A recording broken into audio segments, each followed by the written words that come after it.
come the boss lady, the Kelly Holland Show. Watch out, let's go. Here come the boss lady, the Kelly Holland Show. Let's drop it. Here come the boss lady, the Kelly Holland Show. Come on. She gonna get it right, research all about your life. Her info's always tight, talking just to get inside. Gospel talking, Bible walking, wanna help you see. Faith is calling and she's walking with the victory. The king is on her side and she never quits. Put you on the show and you reminisce. Creative to the point where she's making hits. Business savvy is a Kelly, are you getting this? Kelly Holland Show. I'm liking this. Kelly Holland Show. Come on, y'all.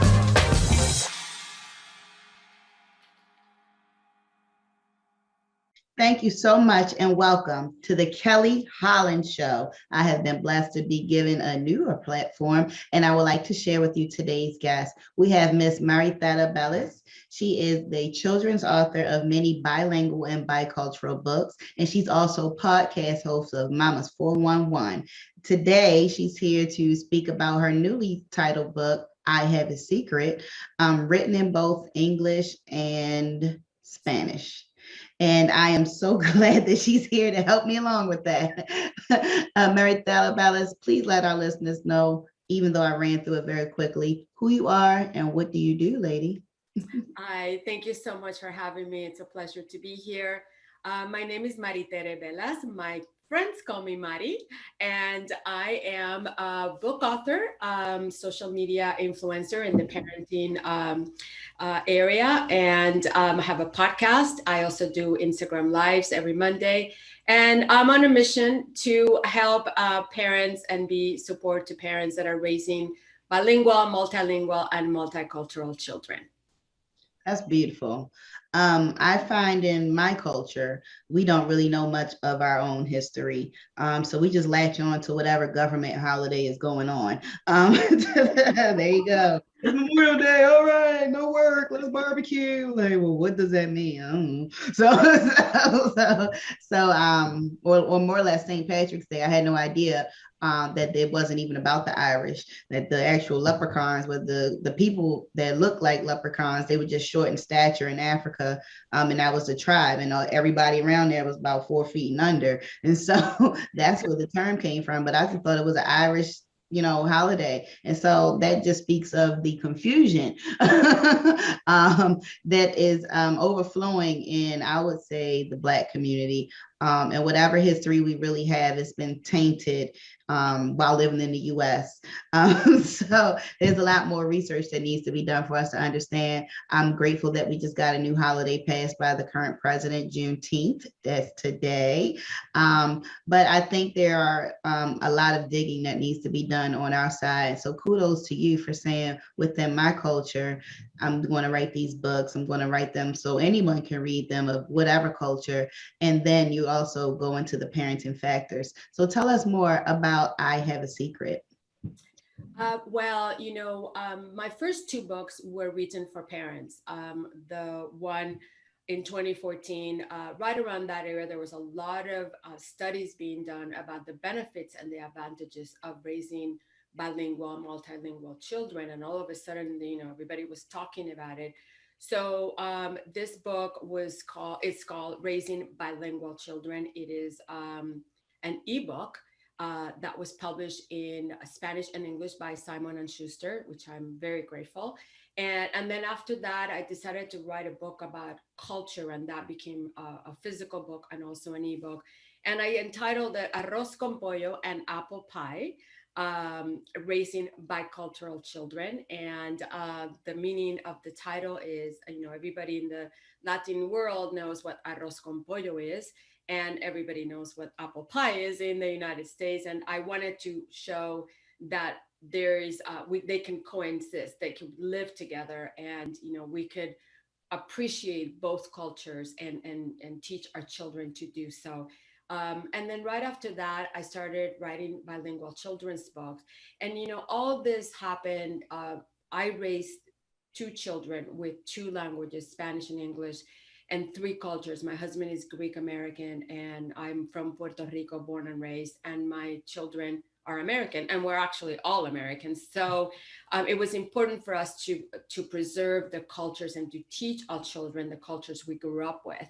And the languages, we picked Spanish and English, but it was really hard. There were no resources around. There were no communities like today. There's a lot of online communities that offer support for the families that are in this journey. And the more I went out and I started talking at, book fairs and book festivals and language conferences and women's conference, the topic would come up. Oh, my son or my daughter, they start going to school and they don't want to speak Spanish anymore at home. So I decided to develop this story about a little boy.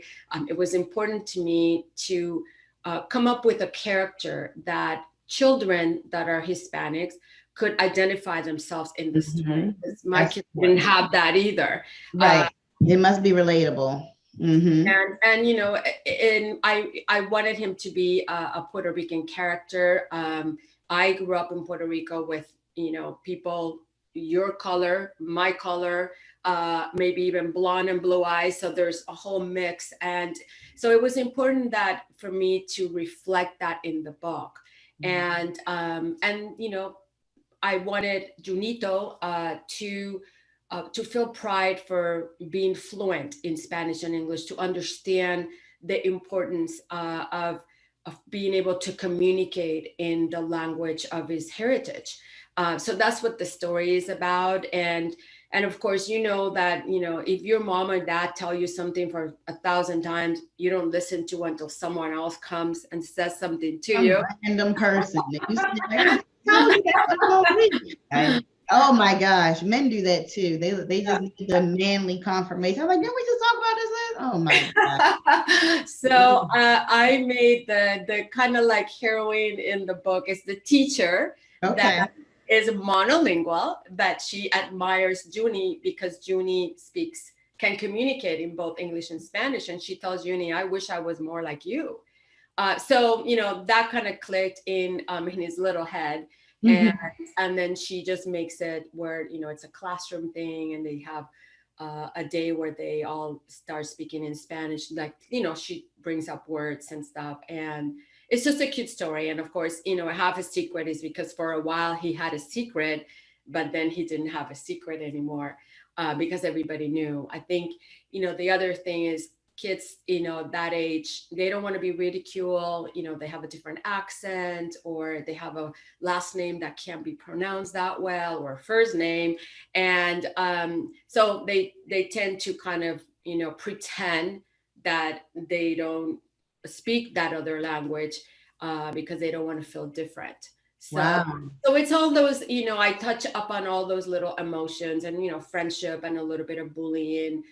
Soft, but just to show the kids, all this can happen, but you still, walk in with your, head held high and be proud that you can communicate in two languages. That's beautiful. Absolutely beautiful. And then you hit it right on the spot. The bullying doesn't go anywhere. And I don't know if it's worse now or then, or maybe there's more resources for the bullied. But I definitely never thought that anyone that was bilingual would be teased because they know an extra language. I think that's amazing that they are able to develop a second and third language. And none of it's simple. Not if you grew up knowing English and then you're trying to learn another language. We get it in school, but it's not effective. I can tell you the time, I can count in numbers, and I can say hamburguesas. That's not going to get me far in the Spanish community, okay? I don't only know the time because I had a teacher that drilled it in my head. He made a song. He's like, ¿Qué hora es? We're like, es la una. I guess I only know es la una because I can't tell you any other time. And I can count to 20. That's not going to get me far at all. But I never knew that people that had super intelligence, is what I call it, would be demeaned. And so kudos to you for picking up on the emotional side, the mental health side, and also bringing encouragement to the character within your book throughout other characters within your book. And I think that really plays into the real life that we live. There are resources available, whether it be a nice, friendly teacher, a family member, someone you want to call a friend that is truly being your friend. I think there's a lot of encouragement there, but there's also other resources, like you said, across the internet that could also provide a safe place and a happy place for people that share commonalities. Absolutely. It's so much easier now. And, when you went to school and when my kids went to school, they didn't have the option of having another language right away, like as part of the curriculum. I mean, I live in California. As far as I know, or I'm concerned, Spanish should be part of the curriculum from the get-go in every single school. And Yes. not only here, I mean, I used to feel this way about California only, but no, it should be all across the United States. I mean, we know too much now. We have the scientific proof that you were born with a multilingual brain, and you had the opportunity to take that Spanish class from the beginning, you would have, at least have some conversational Spanish in your brain. I'm hopeful that today we know a lot more, that we're more informed, that there are, teachers that can go to college and have a bilingual degree, so they can go and teach Spanish and English in a school. And in my research and over the last 5 years, there is a lot of interest in monolingual parents that are now raising bilingual children because they see the advantage, which comes to my belief that bilingual books are very effective because, now a monolingual mom or dad can read this book with the child and understand what's going on. Rather than, the child reading a book in Spanish and they have no idea because they don't speak the language. So I think it's, it has made reading time more fun, more effective. And I truly believe that is a gift. It's a gift we give our children when they can communicate in another language. So let's use the resources that are available and do it. I couldn't agree with you more. I was fortunate enough to attend a business leadership presentation where the winner would receive a $25,000 scholarship. Part of it would go to their education, and the other part would go to developing their invention. And I met a young lady that was working on an app that would translate schoolwork, written work, as well as conversations from one language to the next. And she mentioned her struggle coming up in school, how a lot of the homework she had, she really didn't understand. And so how this app would make things easier for, just like you said, all the multilingual children that attended the school or throughout. And she won. I definitely voted for her as a business leadership coach because it's necessary. There's some really nice inventions. Maybe they've convenienced one of our devices, but this right here, this is groundbreaking. She could even sell that to Google because I don't care for their translation app. Oh, no. No offense to Google, but yes, no offense to Google. I don't think that's one of their strongest platforms, though. No, and that's what was happening. Some of the classic storybooks were being translated, or were, and authors were having their books translated into Spanish. And it's, it's not a literal translation. You can't translate literally.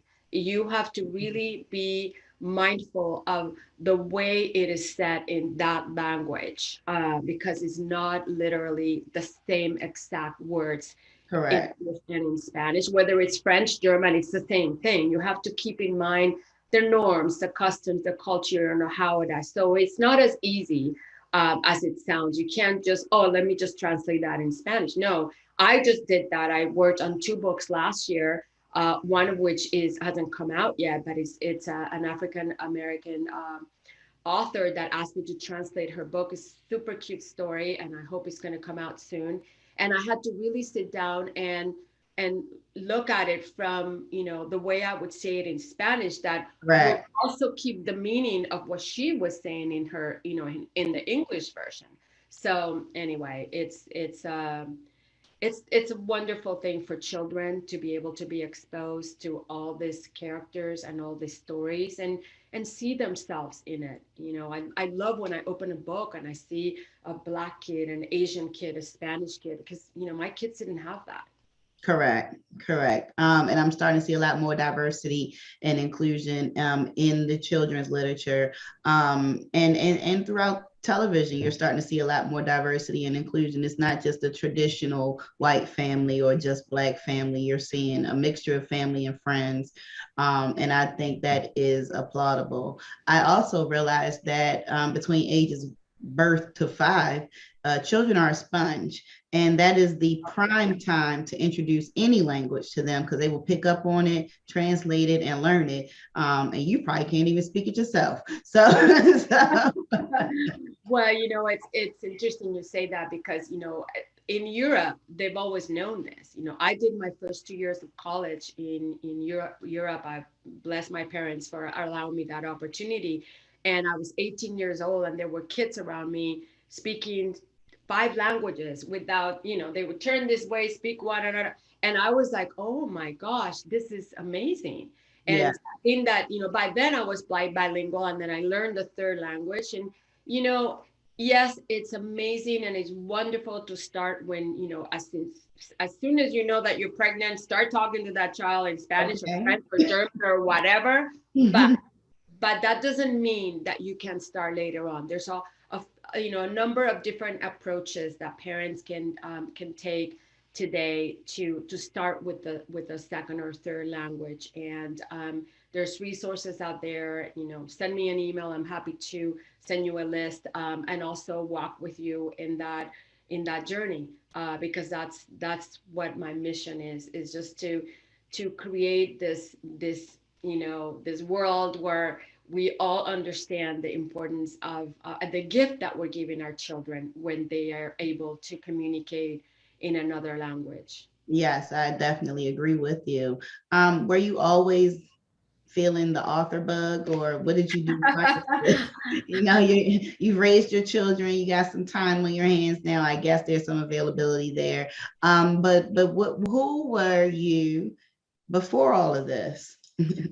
Well, I told you I was born and raised in Puerto Rico. I had a bachelor's degree in languages because I just loved speaking in different languages. But I came to California to get a master's degree in communications, and I did a minor in journalism and PR, public relations. And I ended up started writing a column for La Opinion newspaper here in LA. Okay. Two parents like me that had no resources in trying to balance the cultures and the languages. I mean, I would go to the bookstores and libraries, and there were no books available to help me, like a Dr. Spock or, one.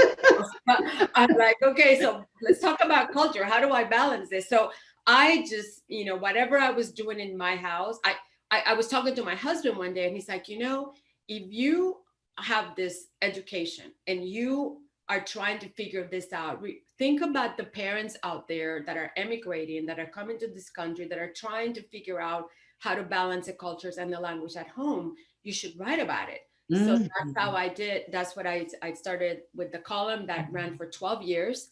And from there, I went into writing my books. Like, kind of like in 10th grade, I can look back and remember thinking I love to write, because I had just finished a paper in English, and I really loved the storytelling idea. So I kind of always knew I was going to end up writing eventually, Okay.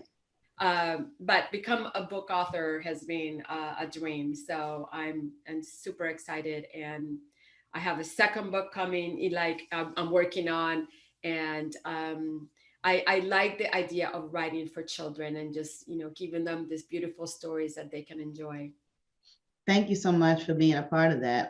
There's not many resources still, but I'm grateful that there are none. So I'm glad that you were able to publish and to allow us to gain this new information and education. What about the business side of it very quickly? You had this dream, you had the drive, you had the skill, but when it came to putting it into a book, how was that process? Interesting. Let's just put it that way. Mhm. I was asked to write the book, the ebook, which ended up being an ebook, and I missed that part in the contract. But that's another story. But I was super grateful. It opened a lot of doors. Going out and saying that Simon and Schuster, that you're one of Simon and Schuster's authors, is opens a lot of doors. But then I ended up needing a print book, because then I started going to book fairs and book festivals, and parents still wanted to walk away With a with a book, right? book. So that's where my Arroz con Pollo book came out, Raising Bicultural Children. And hold on. And here it is. And so I Oh, and apple pie, right? yeah, Arroz con Pollo and apple pie. So I self-published that book. So I've gone to conferences where I talk about publishing traditionally with or self-publishing, and then this book was also published by a small publisher in Georgia. So it's been an interesting experience. I think my dream would be to have a literary agent that would say, hey, you write, and I will take care of the business side of things. But it hasn't been easy, which means that there's a lot of in the Hispanic Latino world. There's been, over the last 2 or 3 years, a lot of little publishing companies starting their own business because of that, because they don't want to go through the traditional route and wait to get an agent, and it's a long process. So they started their own publishing houses, and it's a lot of work, but they're learning their craft and how it works. And nowadays you can do Kickstarter, or that kind of Mhm. GoFundMe, Right. and they a lot of authors are doing that. So where there's a will, there's a way. They're a Absolutely. lot younger than me, girl. So Mhm. I feel like, you know, I, I, I talked about it with my husband. He's like, do we really want to start a publishing house? And I just want my energy in my writing. I didn't want to start to, learn the whole process, because if I'm going to do something, I want to do it right. Mhm. So I'm happy that my friends are doing it. I could become one of their authors, which is perfect. So but that's the reality of it. It's like, Okay. still, I mean, some traditional publishers have a department where they publish Spanish books, but we're still growing in that respect. I understand. When you're the first at things, you kind of pave the way for others. And it's definitely difficult being both manager and talent. I can attest to that right with you. Yes. Please let our listeners know how they can reach you, how they can get to your books, and how they can find out more about you. I have a website, and it's my full name, Maritere Rodriguez Bellas, BELLAS.com. And on Instagram is one word, Latina Boomer Mom. And Okay. if you go in there, you find me everywhere. So, but I'm also on Twitter, LinkedIn, all the important ones, Facebook, of course. Uh, Mhm. so you can, write me, email me, follow me, whatever, and find my books. And my books are everywhere, Amazon, online, smaller bookstores. I always like to promote the shop small idea. So there are Mhm. some distributors like Cinco Books and Booklandia that also carry my book. It's going to be in Canada pretty soon. Another Latina that is starting an online bookstore in Canada. So I'm super excited about that. All right. Well, we are excited to see more of what's coming out of your tool and banks and anything else you put together. We want to see everything that comes out of there because it's all informational, it's all helpful, and it's a culture builder. So thank you so much for being here again. Watchers and listeners, we are so glad to have had this experience with Miss Maritella Bellis, and hopefully she can come back and visit us again soon. Thank you so much. You are welcome. And thank you again for tuning in. Please join us again next week, same time, same place. This has been the Kelly Holland Show. And never forget to tap back into your unspeakable joy. Have a great day, everybody.